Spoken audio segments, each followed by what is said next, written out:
But I want us to look and reflect for a few moments on what I'm calling the religious landscape of Europe. This is the context in which we do our kingdom work.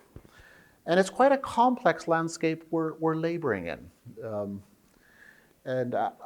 I'm someone who likes a one-shoe-fits-all kind of approach to life, but it just doesn't work when it comes to understanding the context. And I think we've got to grapple with our context. And I actually think what's going on in a very overt way now is it's a real struggle for the heart of Europe. And we're in that struggle to define the heart of this civilization. And I think it's a religious struggle at the end of the day. That's what where we're functioning in. So I'm going to go through this quite quickly so I don't overwhelm you, and let's just get into the conversation.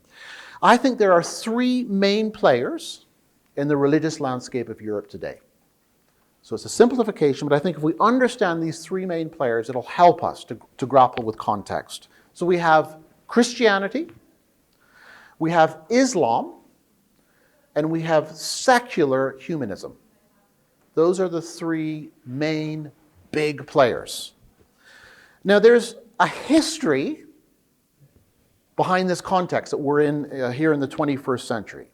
And it's helpful to have an outline of the history as we think about the religious landscape. So the first of these three players I've mentioned, the first to appear is Christianity. Jerusalem, Samaria, to the ends of the earth, around the Mediterranean basin, but quite quickly spreading into Europe. And it came into Europe as a minority religion when paganism was dominant. And then in a remarkable series of events, it became the religion of Europe from the 5th century onwards. And this was largely consolidated in the Edict of Milan, rubber stamped by Constantine, which actually opened up remarkable opportunities for Christianity, had a huge and enduring influence, but I think it came at a cost too. But we're not going to get into that this afternoon. Many of you will know the name Tom Holland, an English historian. He writes historic epics. Thick, but he's a good storyteller and a good historian. And I think it's still his latest, his book, Dominion. Here's someone who's not of the faith, but deeply sympathetic as he wrestles with Europe's history. And for him, it became a discovery. He calls it his discovery over a period of decades, just how influential Christianity is to Europe right across the board in the political, cultural, intellectual life of the continent. And Holland's going against the grain, which is that Christianity is the reason for all the bad around us. He's saying this is nonsense. He said it's the cause of so much of the good. So Christianity comes in first. The second player on the scene is Islam. Islam comes into Europe via North Africa. The invasion of Spain by the Moors in the 8th century is when the first dominant presence of Islam comes to the soil of the European continent. Repeatedly pushed back, but they actually occupied parts of Spain into the 15th century. Which we think is a long time ago. It's not. It's still yesterday in terms of our larger historical understanding. And then through the Middle Ages, we have the Crusades, which span from the 11th century to the 15th century.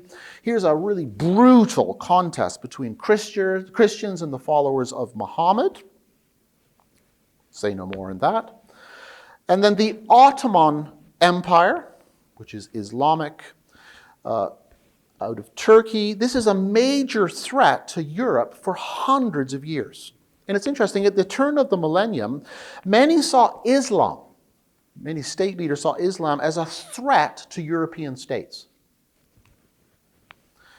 And as late as the 15th century, 16th century, Thomas Cranmer, our great English reformational figure, wrote our famous prayer book for the Anglican Church, which had collect set prayers. And many of the collects have, save us from the Turks and the infidels. 16th century. Interesting. So it's a real threat on our soil. And the turning point is 1683, when Vienna is actually liberated The Ottomans almost take over Vienna, and they're liberated. And it wasn't until the 18th century, with the rise of the great European colonizers, empires, that the threat of Islam was really overcome. British colonized India, the French colonized North Africa. These become holdings in various empires. And that's the potted history. I said it was going to be brief. Okay, Christianity first. This is how Islam gets into the picture, into the story. Then we have the third player that I mentioned, which is secular humanism. Now, this is a very complex history. I'm telling it to you in 10 minutes. I mean, this is thousands of hours of lecturing by historians far more able than me. So I'm just giving the outline. Secular humanism, it doesn't start as secular humanism. There's many iterations of humanism, but it's a new way of seeing things. And it actually leads to the displacement of God from the center and the enthroning of man, of humans, humanism. And I think you can call it a religion. It's a religion of the self, a religious trust in our ability to micromanage the whole universe, to mitigate against risk, and to sort out problems through the application of techniques, the techniques that we invent and new technologies that we come up with. It's an immense form of trust in human ability to mastermind salvation. It has its own sin salvation narrative. And this humanism has become very dominant, especially the secular side of humanism.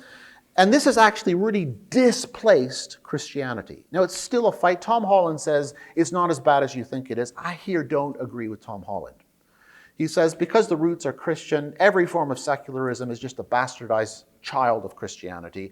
I'm not convinced of that argument. I have some sympathy, but I actually think we are seeing the removal of the roots. The foundations are being destroyed. And what's significant about the rise of secular humanism is that in the 18th century, philosophy transferred its allegiance, which was to religion, to science. So philosophy, in a sense, bowed ultimately to religious commitments and ideas, and it transferred then its allegiance to science in the 18th century. And why we call it secular humanism is because this form of humanism has a strong commitment to eradicate all religion from the public square. It's a key part of secular humanism. We need to privatize religion. Best if we got rid of it altogether, but if it's going to exist, it must be in the private sphere. Another thing on the religious commitment of secular humanism, its faith is in progress. It's a deep faith commitment to progress, which is the present is better than the past. So it tends to look back. Things were worse back then. We're in a better place, and the future will be better than the present. C.S. Lewis called this chronological snobbery. And it's at the heart of the religious commitment of the secular humanist. So this is the new and progressive ideology that dominates Europe. And it's led to the marginalization of Christianity. And it is so successful that Europe is now the most secular continent in the world. However, in the last 60-odd years, and continuing to accelerate as a trend, this secular continent has seen a religious comeback. And the big one is from the previous contender. Islam is back on the scene. It's one of the players in terms of religious landscape. And Islam is causing huge shifts in this religious landscape. And we're still trying to figure out the implications. And it's important to say here, Islam, Muslims didn't come in the last 60 years as an invading horde. We invited them. We said, please come. There's a labor shortage in the post-war period. We look to our colonies. If we were English, British, we look to India, Pakistan. If you were French, you'd look to Algeria, other North African countries. Please come and work in our factories. And it's interesting, historians now can look back in the post-war period, especially the 50s and 60s when they came. Our expectation is they'd make money and go home. Well, they didn't go home, and why should they have gone home? They made a life for themselves here. We invited them, but in our minds they were guests. It wasn't made official, but there was a real expectation. We really thought they would go home, but they didn't. We invited them, they stayed, and for that reason, we have a huge Islamic presence in this landscape. And we'll get to this in a moment. What Muslim peoples are doing within Europe and have been doing for 50 years is having lots of babies, where we've stopped having babies. We're not even maintaining our population figures. So Islam now has reached a population density where they're a real significant minority. Still a minority, but they're significant. So this is what I call the story of Islam's second sojourn in terms of the European continent. If you look at Europe from Ireland across to Russia, back in the 1970s, there were 18 million Muslims. In the 2000s, there's about 40. So that's a really steep rise, 18 to 40 million, about doubled.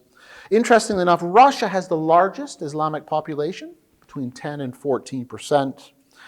And if the 15 million Muslims who are in Western Europe were a nation, they'd be within the top 20 of the European Union. So that's a significant number. Now, this population density is having a significant impact on the religious climate of this continent. Back in the 1970s, this is kind of funny. The academics do their work, and they're so sure as they predict futures. One of the predictions was the secularization of Europe. And by secularization, they meant that the public square will be totally naked. The naked public square. Naked of what?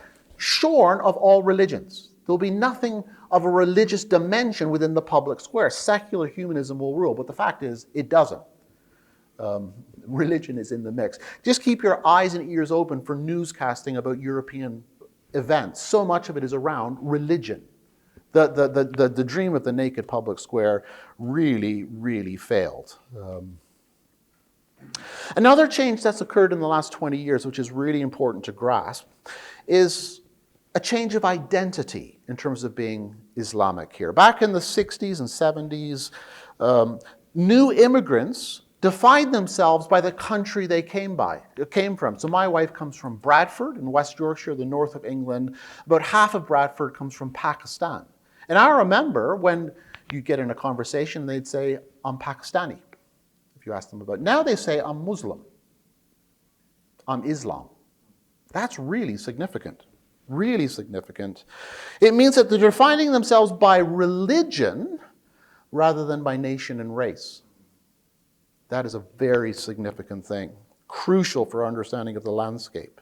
So between the issue of race and nationality and religion, I'm Islamic, is actually class. The majority of Muslims in Europe are young because of these high birth rates. So we have these young, largely urban Muslims in cities like Bradford and Paris, Utrecht. And the vast majority of these young Muslims belong to the underclass. They're part of welfare class. They live in relative poverty compared to the middle classes, and they don't have much chance of improving themselves. They're often in a poverty of education. The famous suburbs around Paris, they're almost like ghettos, surrounded by shells of factories that have sort of fallen into ruin. They look quite dystopian when you see the pictures of them. Well, these young Muslims have a deep sense of belonging to the oppressed class. And that makes it very easy for them to identify with the Islamic world, because that's at the heart of the Quran. That's what Allah wanted, to inculcate the sense of being oppressed. And that really, really works for the oppressed classes of Europe where Islamic young people are. And it undergirds the point that for thousands of years, Europe has oppressed us. And this is where our part in the Crusades is deeply unhelpful. You can get Christian thinkers who can say, there's some things about the Crusades that we can't just capitulate. We had to do it. But overall, I'm not one of those. I think they were a disaster. And we're paying the price today for the Crusades in the sense of the oppression. It's been going on for a very, very long time. So, the point, Islamic identity in Europe is very much a social reality defined in a religious way. Now, I don't want to get into this, but when you define your oppression in religious terms, it ups the ante. This is more than Marxist. You put religion into the mix, and it gets much more potent and dangerous, potentially. So that's the brief historical sketch, the place of the three main players. Secular humanism firmly in the center ground, majority rule occupying, as I say, the center ground of Europe. Christianity, now a minority, marginalized. I think we can say we are the beleaguered. When an American tells me they're the beleaguered minority, I want to push back and say, not in a European sense.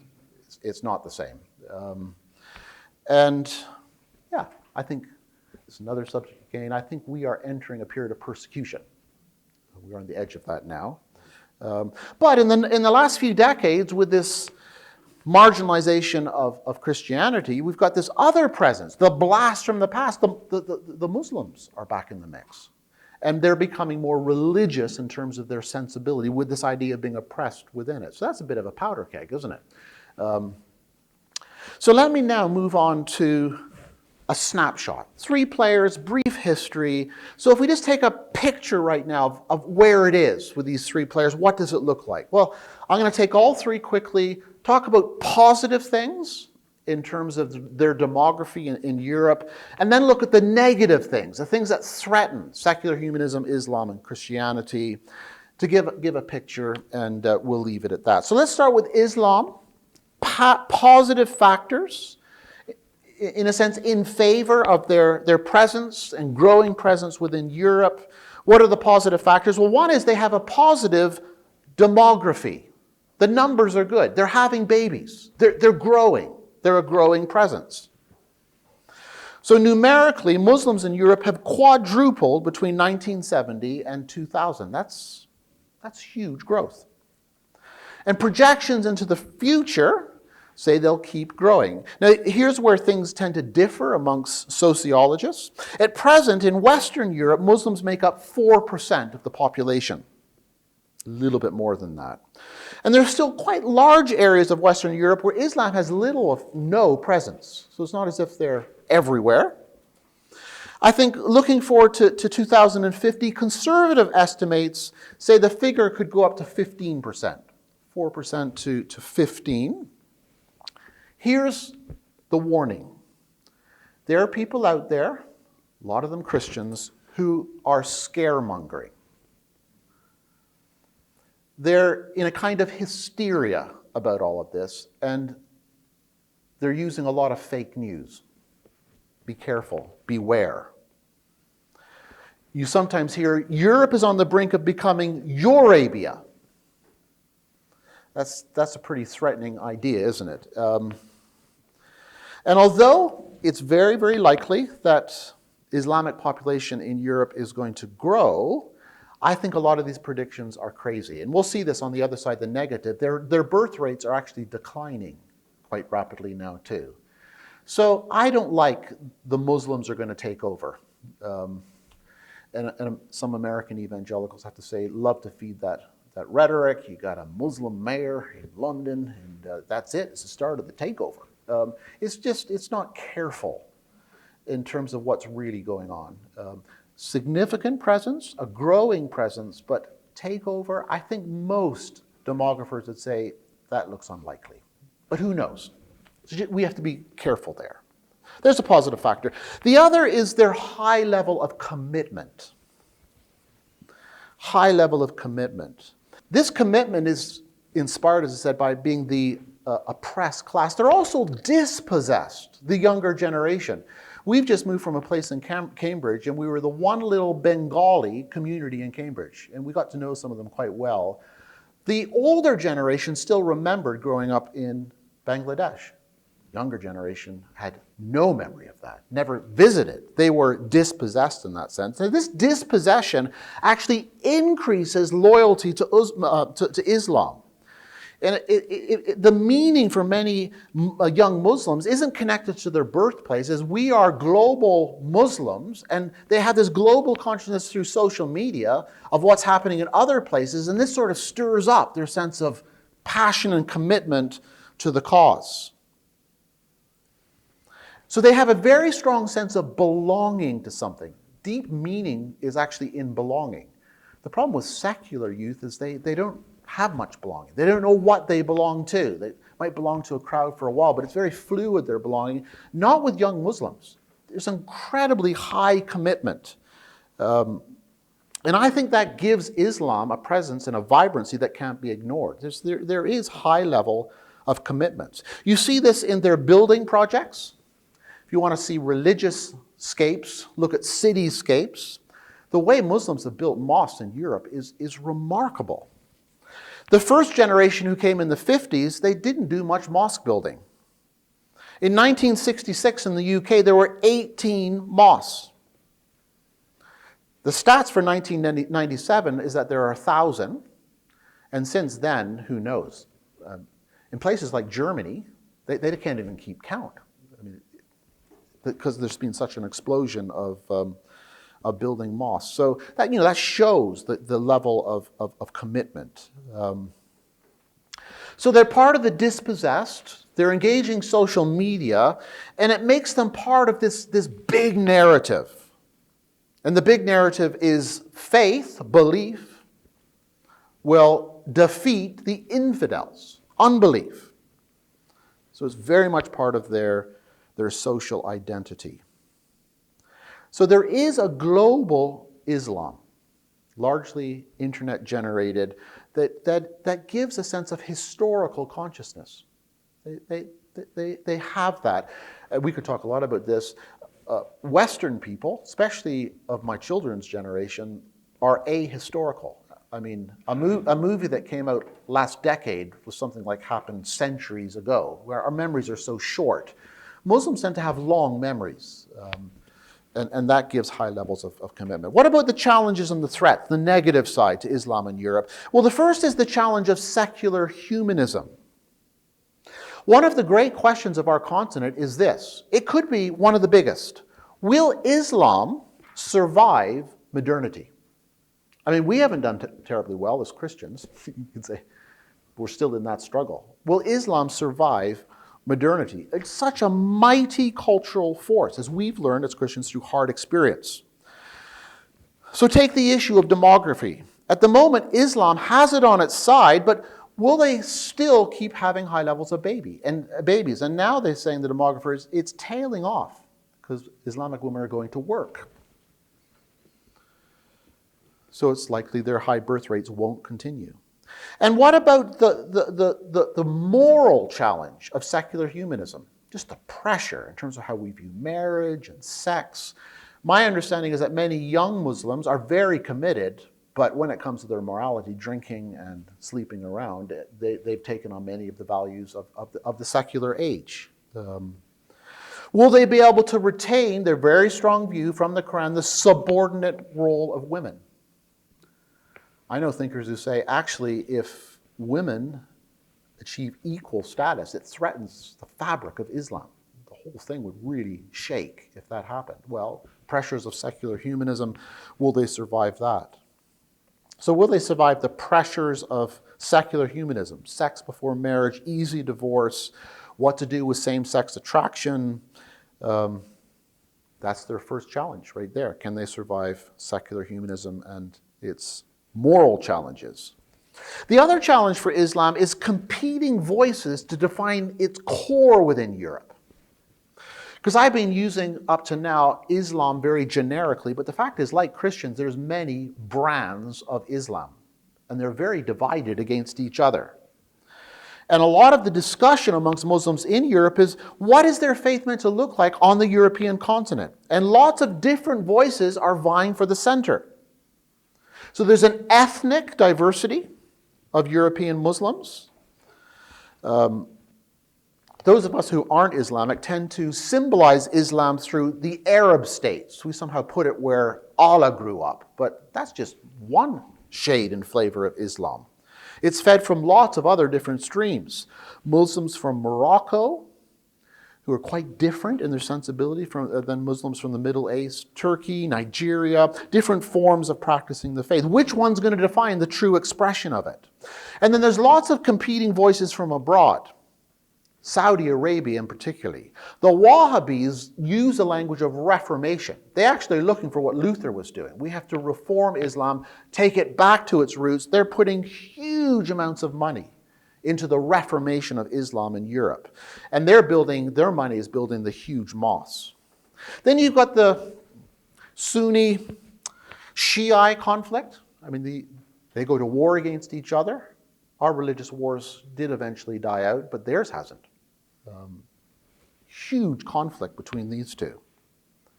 Then you've got the Sufis. Some would say the Sufis are the mafia of the Islamic faith. They have such power, and they're the ones who I think can adapt to some of the European challenges and make it very attractive. But most Muslims hate the Sufis, but they have enormous influence.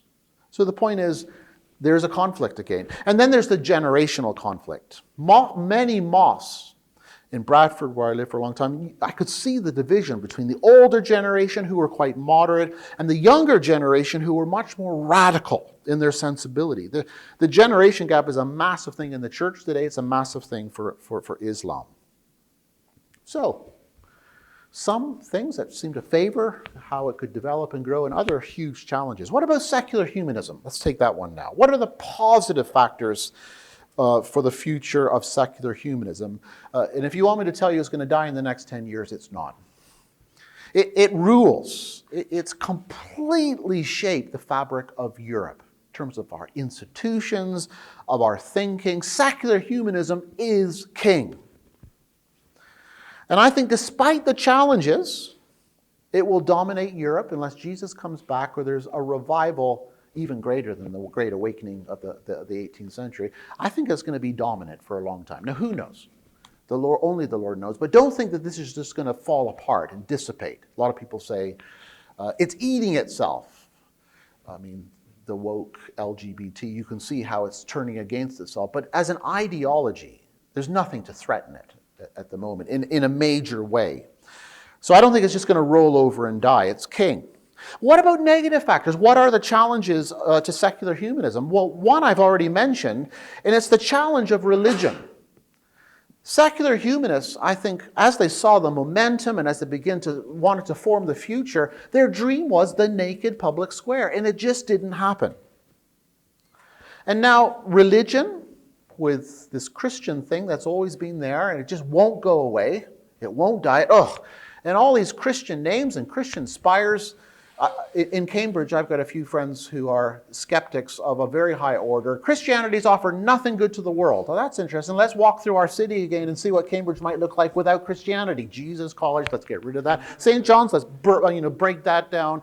I mean, yeah, it's in our landscape, isn't it? But so it's still a present. That's the point. And as I say, Islam there too. And secular humanism are really struggling with the challenge of religion. I think in terms of an ideology, it only works if religion completely goes away, but it's just here. And so the secular humanists can't ignore religion, so what are they going to do with it? The EU constitution, if it highlighted anything, is that the European elites, the great thinkers, didn't understand religion. There's hardly any reference to it as a constitutional document. You think, really? You're going to give a document for our continent that's supposed to unite us in terms of the EU, and there's no reference to religion? I think that might be an oversight. What is secular humanism going to do with Christianity? As I said, this is Charles Taylor's idea. He's a French-Canadian philosopher. Remarkable thinker. He says Europe is Christ-haunted.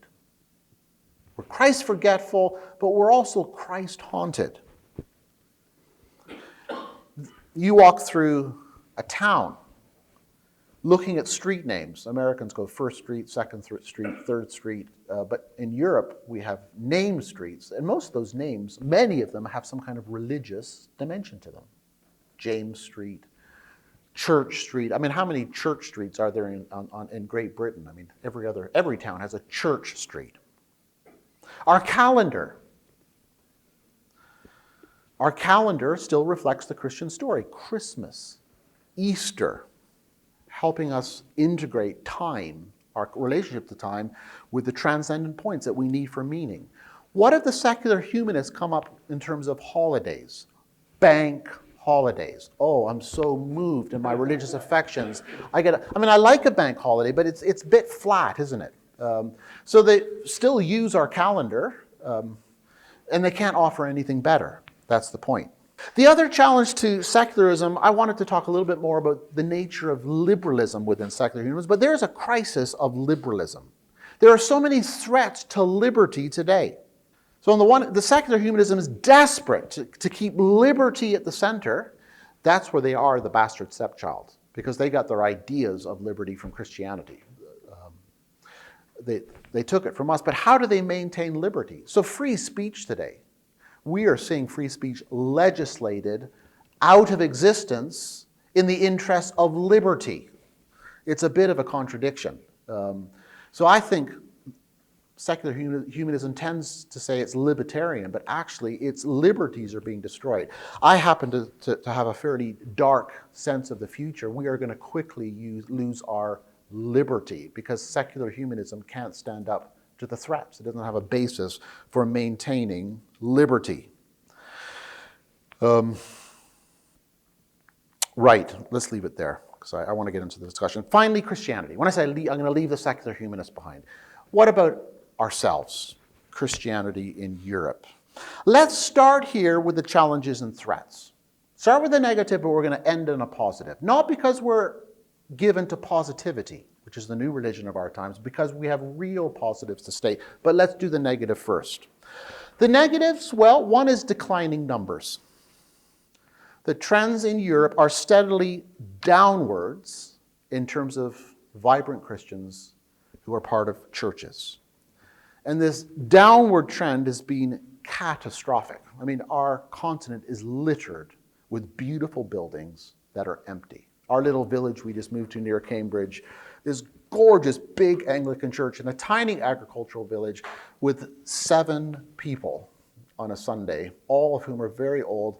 They had to do a massive funding campaign recently to repair a little bit of the church. I mean, it is catastrophic. Declining numbers. The exception are evangelicals. Generally, many countries of Europe, there is some growth there, but let's not be triumphalistic about the growth. It's wonderful, but it's not as if we're going to take over Europe in 5 minutes' time. I don't like triumphalism.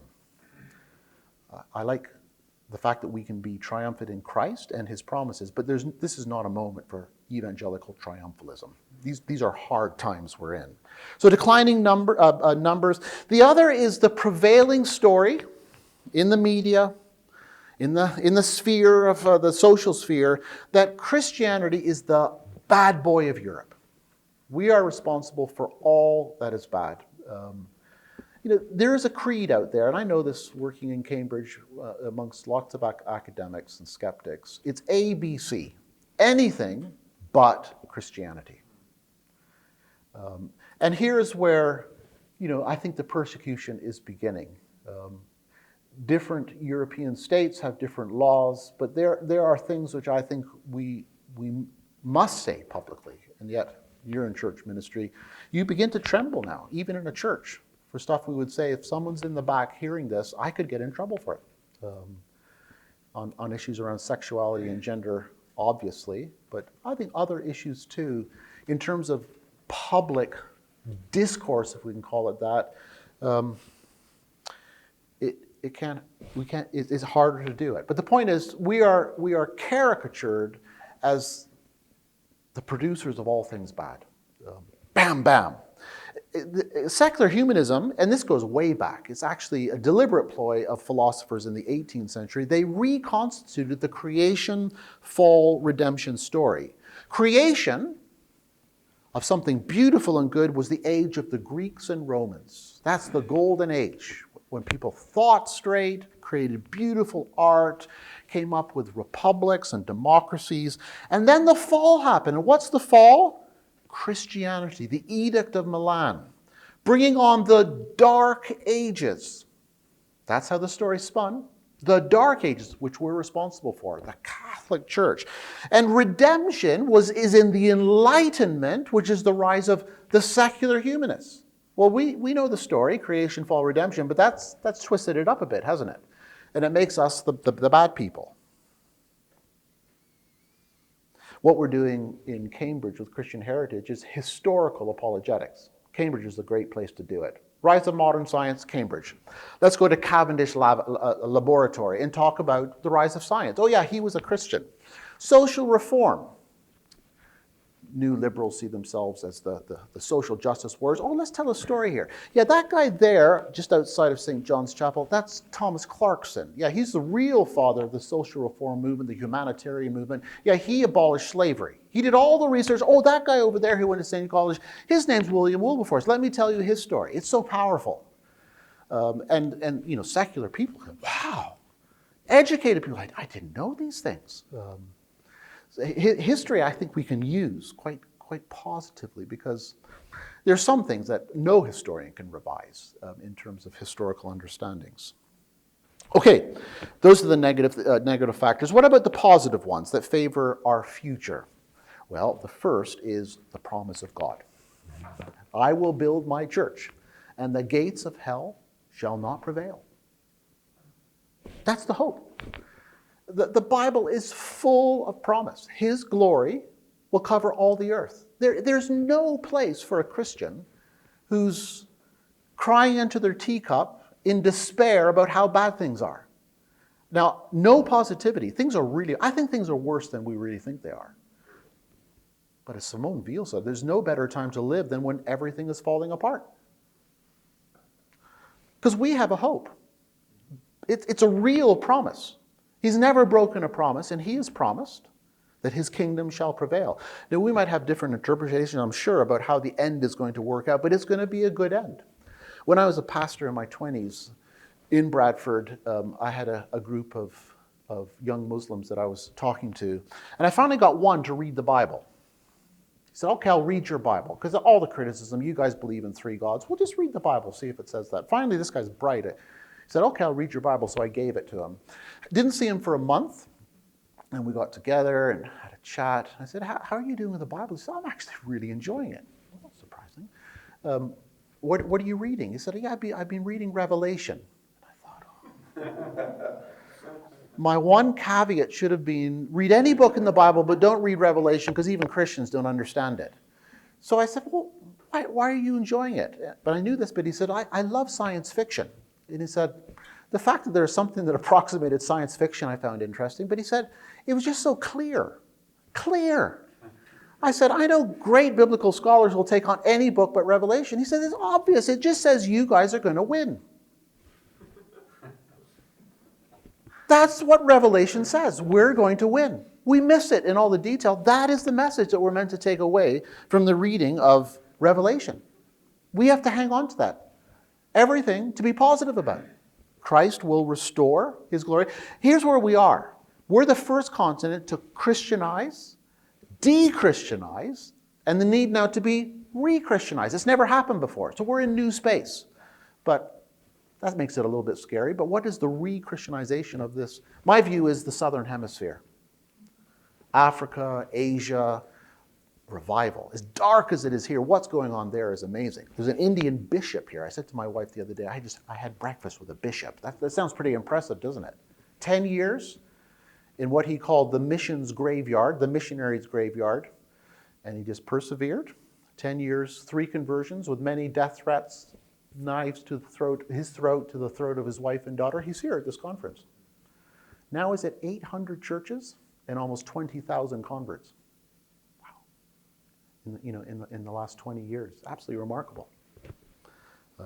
Okay, so that's the first thing, the hope we have in Christ. The second positive thing is the weight of history. This is what I like about being Christ-haunted. This is a very, very Christ-haunted continent. As I said, in the architecture and the street names. And I don't think we can ever completely escape our historical consciousness. This is where the naked square was always going to fail. Because it's so strong in us at one level. Even the most secular person can't escape this completely. Jürgen Habermas part of what's known as the Frankfurt School, the famous neo-Marxist who came up with critical theory for the first time. He says Christianity and nothing else is the ultimate foundation of liberty, conscience, human rights, and democracy, the benchmarks of Christian civilization. To this day, we have no other option. We continue to nourish ourselves from this source. Everything else is postmodern chatter. Wow. Habermas. We could get into this, but we have a lot of allies who are not Christians. The most obvious today is Jordan Peterson. But look for allies who actually see what's going on. Then the other thing that I'll leave it here, there is in Europe new kinds of Christians. We've talked about the decline in terms of church attendance, but there really is a vibrant Christian witness in Europe today. I think it's as influential as it's been for many decades, maybe for the past 100 years. So we shouldn't confuse the institutional decline of the church with the uprooting of the faith. And while many nominal churchgoers have slipped away, I think those who have remained have become stronger in their faith. It's been fortified. So there's higher levels of commitment and dedication to Christ than ever before. Well, not ever before, than there's been in many, many decades. So although we're minority, we're still much larger than the Islamic population. And I would say our minority status shouldn't be seen as a disaster. I often ask myself, what's my favorite period of the church's history? I think it's 2nd, 3rd century. Those guys were being persecuted, so they're a visible presence, but they're still so young. The idea of taking over culture would have been ludicrous. The idea, well, let's get a president into the Senate of the Roman, and then we'll take it over. I mean, they couldn't even think in those terms. But what they did, what happened in the 2nd, 3rd century in terms of growth, because a few were so passionate. And they were passionate in terms of social reform. We've got to get the babies off the scrap heaps and bring them into our house. And you know what? We're going to be celibate. You know what celibate was back then? You only slept with your wife. You were a celibate person. It was radical. I'm reading a book right now, The Weirdest People in the World, which is basically about Christians. What turned Europe upside down? Monogamous marriage. Paterfamilias, one father, multiple wives, multiple children. You've got limited land. How do you leave an inheritance? How do you commit to all these wives at once? How do you commit to your children? It just created chaos. This guy says monogamy. He's a non-Christian. He doesn't like Christians. He's a Yale academic. He says it's monogamy, which actually turned the world upside down. A minority, second, 3rd century. We shouldn't also fail to mention here the growth of immigrant churches. In Ukraine, I think the largest church was Nigerian in Kiev. I don't know if there's any Ukrainians here, but there's a very vibrant presence of I think, yeah, that's the case, yeah. Is it? Yeah, interesting. And it's true in terms of London, some of the biggest churches are Africans from African nations. So small, but an increased vibrancy. So lots of challenges, but we have everything to hope for.